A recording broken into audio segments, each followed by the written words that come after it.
बहुत कम कलाकार ऐसे रह गए हैं जो सामायिक मुद्दों पे, देश के हालात पे भी कुछ हास्य व्यंग्य कर सके, क्योंकि उनका मुंह बंद कर दिया गया है या खौफ के साए में रहते हैं, डरे रहते हैं कि अगर हम ऐसा बोलेंगे तो ऐसा ना हो जाए, ऐसा बोलेंगे तो ऐसा ना हो जाए।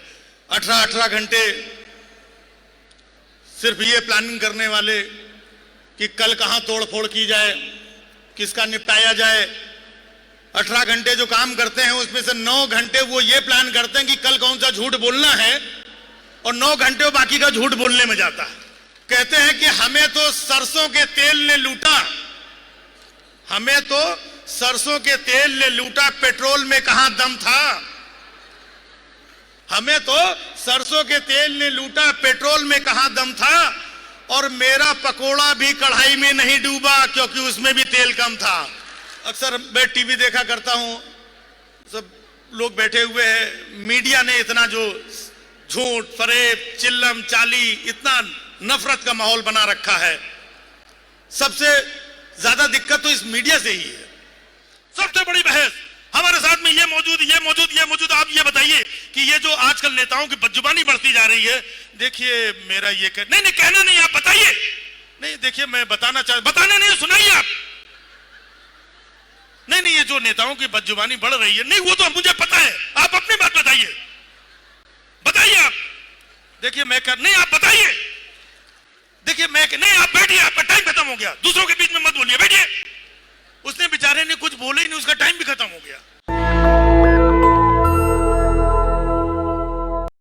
मेरा नाम राजीव निगम है, बहुत लोग जानते होंगे, बहुत लोग नहीं जानते होंगे।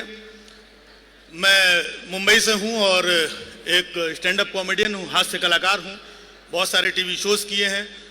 और इसके बाद आजकल बहुत कम कलाकार ऐसे रह गए हैं जो सामायिक मुद्दों पे, देश के हालात पे भी कुछ हास्य व्यंग्य कर सके, क्योंकि उनका मुंह बंद कर दिया गया है या खौफ के साए में रहते हैं, डरे रहते हैं कि अगर हम ऐसा बोलेंगे तो ऐसा ना हो जाए, ऐसा बोलेंगे तो ऐसा ना हो जाए, ये काम ना बंद हो जाए, उधर ना कोई भेज दे। लेकिन फिर भी शक्ति मिलती है सच्चाई की ताकत से। जब मैं भारत जोड़ो यात्रा में शामिल हुआ तो अपनी एनर्जी को बढ़ाने के लिए आया था, और वहां पर जो मैंने जज्बा देखा, जोश देखा, तो मैं अपने काम को और दुगनी शक्ति से मैंने करना शुरू किया।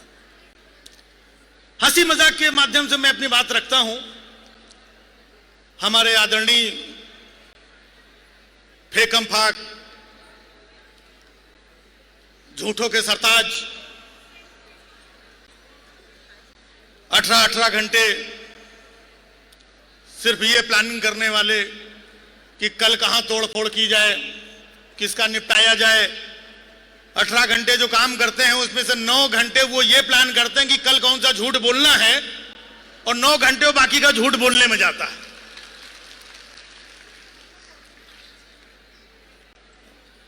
अभी झांसी की रानी की बात हो रही थी, अब मैं झांसे के राजा की बात करूंगा। बड़ी बड़ी बातें, इतना कंफ्यूजन, इतना झूठ क्रिएट कर दिया गया है, पूरा झूठ का इतना बड़ा गुब्बारा बना दिया गया, और रोज सुबह शाम झूठ, टीवी पे झूठ, न्यूज चैनल्स पे झूठ, और आपके व्हाट्सएप पे झूठ। मतलब कई बार तो अपने को भी शक हो जाता है, अच्छा ये काम हुआ है, बाद में पता चलता है ये भी झूठ था। विदेश चले जाते हैं, इतने साल से घूम ही रहे हैं, कभी ये देश में कभी वो देश में, और बाकी के लोग न्यूज चैनल में अरे बड़ा डंका बजा रहे हैं, डंका बज रहा है, डंका बज रहा है। हकीकत में क्या होता है वो अपने को पता है। तो एक किस्सा सुना रहा हूं आप लोगों के साथ, शेयर कर रहा हूं, गौर कीजिएगा। हमेशा घूमने के लिए मोदी जी इधर ये देश में वो देश में, किसी किसी देश में जाया करते हैं। तो घूमते घूमते एक देश में पहुंच गए, वहां के प्रधानमंत्री ने हमारे प्रधानमंत्री का स्वागत किया, वेलकम मिस्टर मोदी। बोले धन्यवाद मित्रों। बोले मित्रों किसको बोल रहा है, हम अकेले खड़ा है इधर, नहीं आदत है हमारी। बोला मिस्टर मोदी, हमने सुना है कि तुम पहले चाय बेचा करते थे, क्या ये सच है? बोले बिल्कुल, ये बात 16 आने सच है। कि मैं पहले चाय बेचा करता था। बोले वो ठीक, इतना चिल्ला क्यों रहा है? मैं ऐसे यकीन नहीं करूंगा कि तुम चाय बेचा करते थे। तुम अपने हाथ से एक कप चाय बना के पिलाओ तो मानूंगा।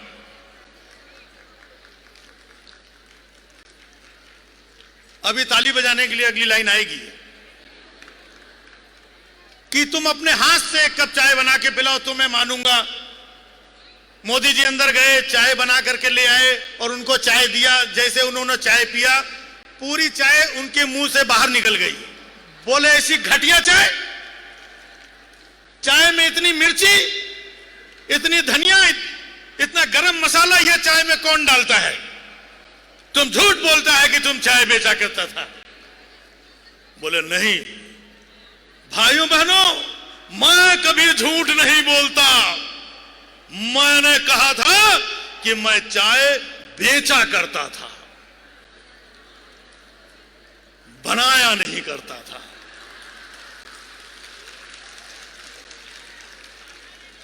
भाइयों बहनों, मुझे बेचना अच्छी तरीके से आता है, बनाना नहीं आता है।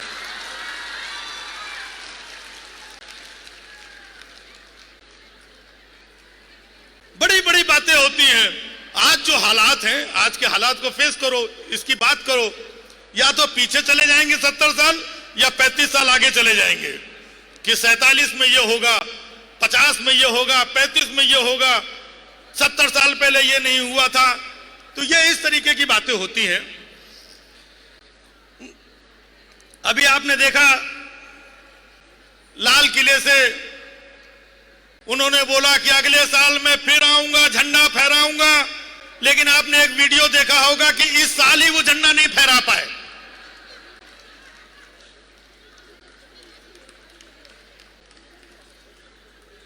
और जब भी कहीं कोई ये बात अगर कर देता है कि भाई पढ़े लिखे लोगों को वोट दो, अनपढ़ों को मत दो, तो पता नहीं ये बात मोदी जी अपने ऊपर क्यों ले लेते हैं।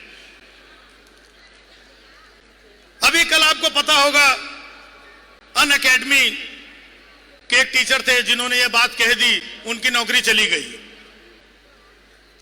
तो जब भी कहीं कोई सच बोल देता है, हिम्मत जुटाता है, तो या तो उसकी नौकरी चली जाती है या वो अंदर चला जाता है।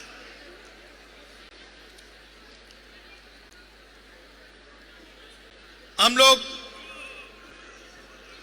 बात करते हैं, ये खाली काम शुरू करते हैं और शुरू करके निकल जाते हैं। आगे क्या होता है किसी को पता नहीं। आप लोगों को याद होगा शुरुआत में इन्होंने शुरू किया था स्वच्छ भारत अभियान। अभी कहीं दिखाई पड़ता है?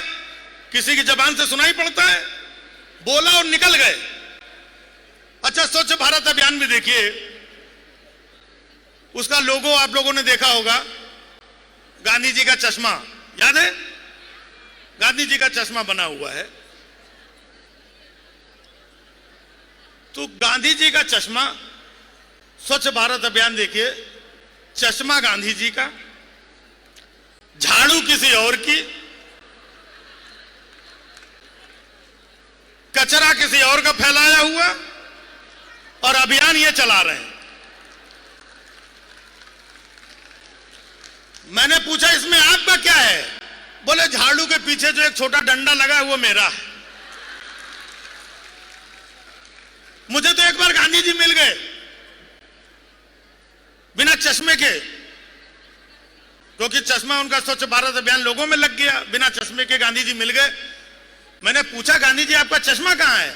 बोले बेटा वो स्वच्छ भारत अभियान वाले लोग आए थे, चश्मा लेके चले गए बेटा। जरा ये पता करो कि भारत स्वच्छ हुआ कि नहीं हुआ। अगर स्वच्छ हो गया हो तो मेरा चश्मा वापस दिला दो, क्योंकि मुझे कुछ साफ नहीं दिखाई पड़ रहा है। मैंने कहा गांधी जी आप चश्मा लगा भी लेंगे तो भी आपको कुछ साफ दिखने वाला नहीं है। ये बस खाली छेड़ते हैं मुद्दों को, बातों को छोड़ करके निकल जाते हैं। लेकिन हम सारे लोग आज यहां पर इकट्ठा हुए हैं अलग अलग जगहों पर।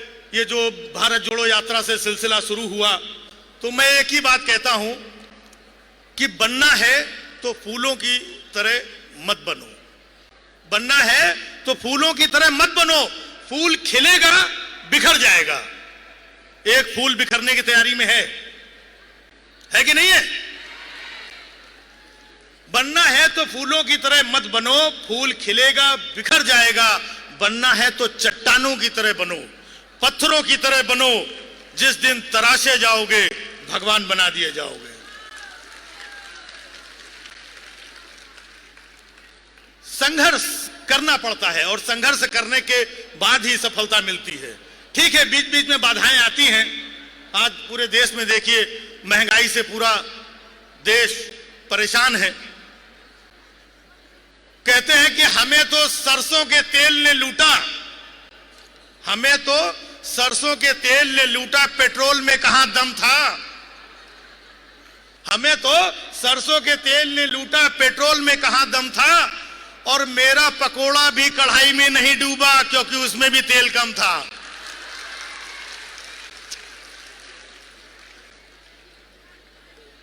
तो ये लोगों का मामला ऐसा ही है, बात करोड़ों की, दुकान पकौड़ों की और संगत भगोड़ों की।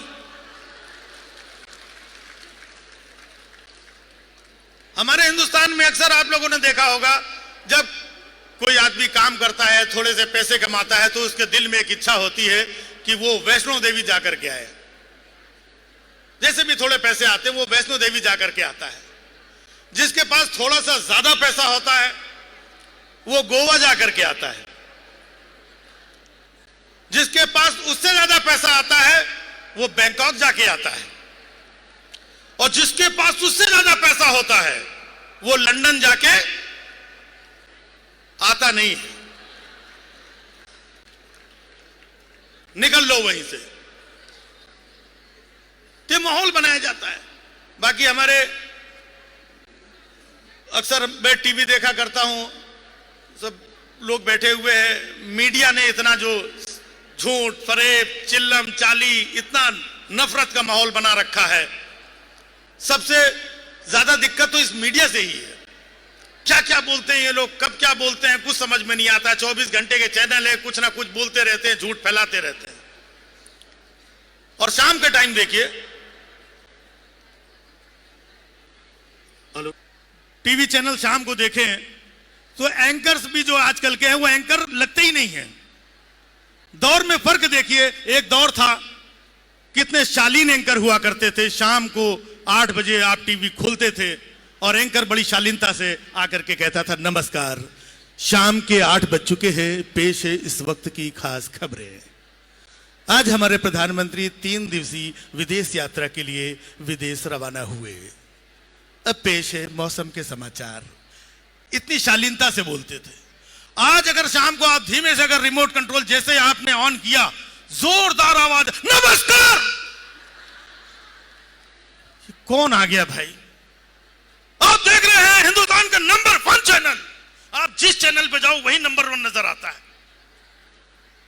और इन एंकर्स को देखिए, इतना चिल्लाते हैं, इतना चिल्लाते, समझ में नहीं आता ये एंकर है, दरोगा है, किसी स्कूल का वार्डन है, जेलर है, ये है क्या?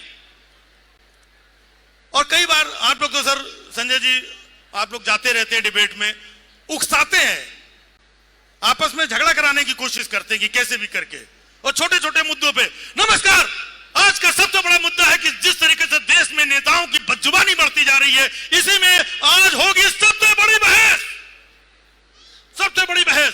हमारे साथ में ये मौजूद, ये मौजूद, ये मौजूद। आप ये बताइए कि ये जो आजकल नेताओं की बदजुबानी बढ़ती जा रही है, देखिए मेरा ये नहीं कहना नहीं, आप बताइए। नहीं देखिए, मैं बताना बताने नहीं, सुनाइए आप। नहीं, ये जो नेताओं की बदजुबानी बढ़ रही है, नहीं वो तो मुझे पता है, आप अपनी बात बताइए, बताइए आप। देखिए मैं नहीं, आप बताइए, बताइए आप।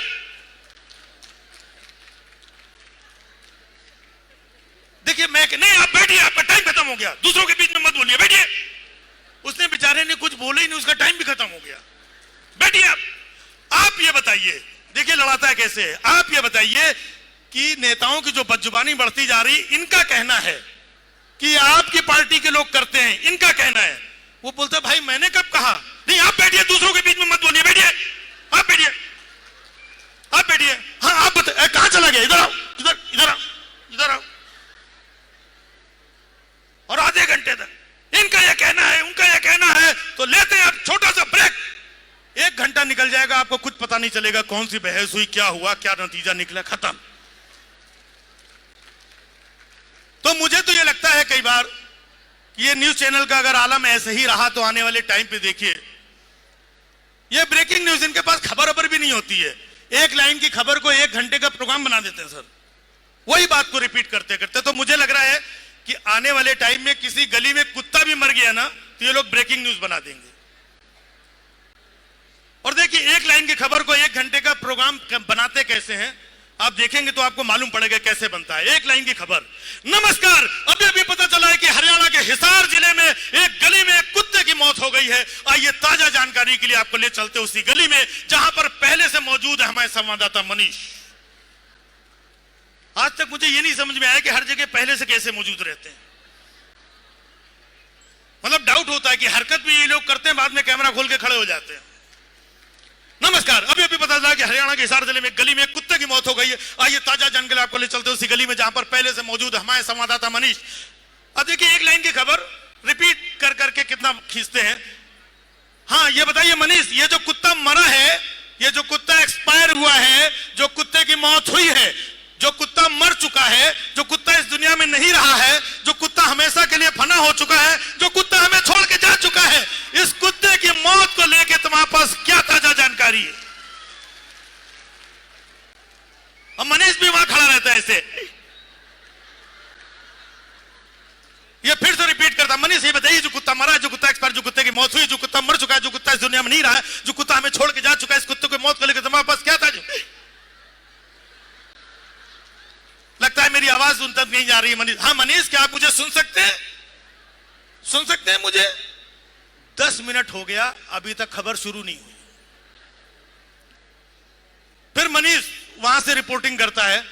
और आजकल ये रिपोर्टर्स को अगर आप ध्यान से देखिए, छोटी सी बात को इतना चीखते चिल्लाते हाफते हुए रिपोर्ट करते हैं, ऐसा लगता है कि बॉर्डर पे कोई बहुत बड़ी घटना हो गई है। हम मनीष से बताइए, जो कुत्ता मरा है, जो कुत्ता एक्सपायर, जो कुत्ते की मौत हुई, जो कुत्ता मर चुका है, जो कुत्ता इस दुनिया में नहीं रहा, इस कुत्ते की मौत को लेकर तुम्हारे पास क्या ताजा जानकारी है? जैसा कि आप देख सकते हैं, जो कुत्ता मरा है, यह कुत्ता काले रंग का कुत्ता है। जैसा कि आप देख सकते हैं, इस कुत्ते के पंजे भी मुड़े हुए हैं। जैसा कि आप देख सकते हैं, इस कुत्ते की पूंछ भी टेढ़ी है। जैसा कि आप देख सकते, वो बोलता सब मैं ही देखूंगा, तू क्या करने गया उधर?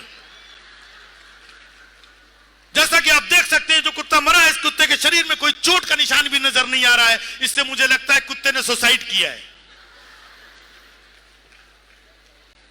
हाँ मनीष से बताइए, जो कुत्ता मरा है, जो कुत्ता एक्सपायर हुआ है, मनीष ये कुछ कुत्तों के भौंकने की आवाजें आ रही हैं। क्या इससे अंदाजा लगाया जाए कुत्ते के सगे संबंधी वहां पर पहुंच चुके हैं? हाँ मनीष, हाँ मनीष से बताइए, जो कुत्ता मरा है, जो कुत्ते के सगे संबंधी वहां, मनीष करता है, कुत्ते के सगे संबंधी कुत्ते वहां पर पहुंच चुके हैं। मनीष, क्या कुत्ते के सगे संबंधी वहां पर पहुंच चुके हैं? बोला सगे संबंधी की मार गोली, वही कुत्ता उठ के बैठ गया है। तो बेचारा कुत्ता सोया हुआ था, उसकी ब्रेकिंग न्यूज बना दिया। तो क्या ये भरोसे के लायक हैं? तो सोचिए, ये लोग पब्लिक को बरगलाने का काम कर रहे हैं, तो अब हमें इन लोगों से भी बड़ा सावधान रहने की जरूरत है। जितना भी हो, एक मैसेज साथ साथ आप लोग ये भी पहुंचाते रहिए कि भैया ये न्यूज चैनल वगैरह सब देखना बंद करो। अच्छी और सच्ची खबरें आप तक वैसे भी यूट्यूब के माध्यम से, बहुत दूसरे माध्यम से पहुंच जाती है, क्योंकि इनके पास वो खबर नहीं पहुंचती है। 2-2.5 महीने हो गए, मणिपुर की खबर इनके पास पहुंची, 2-2.5 महीने इन्होंने कुछ दिखाया, लेकिन जब वो YouTube के माध्यम से या दूसरे माध्यमों से, व्हाट्सएप के माध्यम से, ट्विटर के माध्यम से वो वीडियो सर्कुलेट हुआ, तब जाकर के पूरे देश को पता चला। और जिम्मेदारी किसकी थी? इनकी थी। और ये कहां लगे थे? कुत्ते की रिपोर्टिंग करने में। तो इसलिए इनसे भी सावधान रहने की जरूरत है। और बड़ा अच्छा लग रहा है, बड़ी ऊर्जा मिलती है। और मैं अपने बारे में कहूं कि मैं अक्सर जब मैं वीडियोस बनाता हूं, मुद्दों पे बात करता हूं, तो आजकल हम लोगों को बहुत कुछ सर झेलना पड़ता है, इतना ज्यादा ट्रोल करते हैं लोग, इतनी गालियां, इतनी पता नहीं क्या क्या बातें बोलते हैं, पर्सनल अटैक करते हैं, तो वहां से हमें और एनर्जी मिलती है। और मैं तो बहुत बेबाक बोलता हूं जो भी चीजें होती हैं, क्योंकि हमारी भी एक कलाकार होने के नाते जिम्मेदारी बनती है समाज को, देश को नफरतों के इस दौर से निकाल करके बाहर लाने की। तो आप लोगों का साथ है, हौसला है, और मैं अब छोटी सी बात, जहां से मुझे एनर्जी मिलती है, ऊर्जा मिलती है, और नफरत के इस दौर में मैं खड़ा हूं। मैं हास्य व्यंग्य करता था, बोलता था, अपनी बातें करता था। धीरे धीरे एक दौर ऐसा आ गया, कोविड के टाइम हालात ऐसे बने कि मुझे अपने पर्सनल लॉसेस देखने पड़े, मुझे अपने पिता को खोना पड़ा। मेरे पिता का निधन हुआ, उसके 1 महीने बाद मैंने अपने बेटे को खोया। और कमाल की बात, जब मेरे बेटे का निधन हुआ तो बहुत सारे न्यूज माध्यम से इधर उधर लोगों को देश भर में खबर हो गई कि ऐसा ऐसा मेरे साथ हुआ है। उसके बाद हजारों लोगों ने पूरे देश से गालियां दी, मुझे प्रताड़ित किया, और यहां तक कहा कि तुम ये जो मोदी विरोधी बातें करते हो, मोदी जी के बारे में बोलते हो, इसलिए तुम्हारा बेटा मर गया। इतनी नफरत की बात। लेकिन मैंने इसको पॉजिटिव लिया और मैंने कहा कि अब तो मैं और मुखर होकर बोलूंगा और प्रखर होकर के बोलूंगा।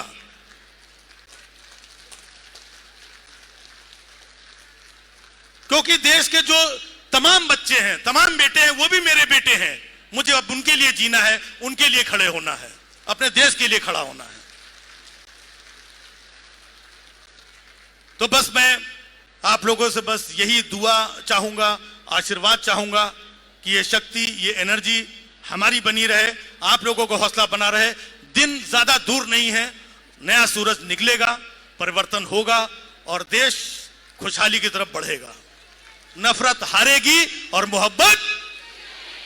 भारत माता की। नेशनल दस्तक की आपसे गुजारिश है कि अगर इसको बचाना चाहते हैं तो नेशनल दस्तक को सब्सक्राइब करने के लिए रेड कलर के सब्सक्राइब बटन को दबाएं, फिर बेल आइकन की घंटी दबाएं। नेशनल दस्तक को बचाने के लिए बहुत जरूरी है कि हर खबर को शेयर करें, लाइक करें, कमेंट जरूर करें।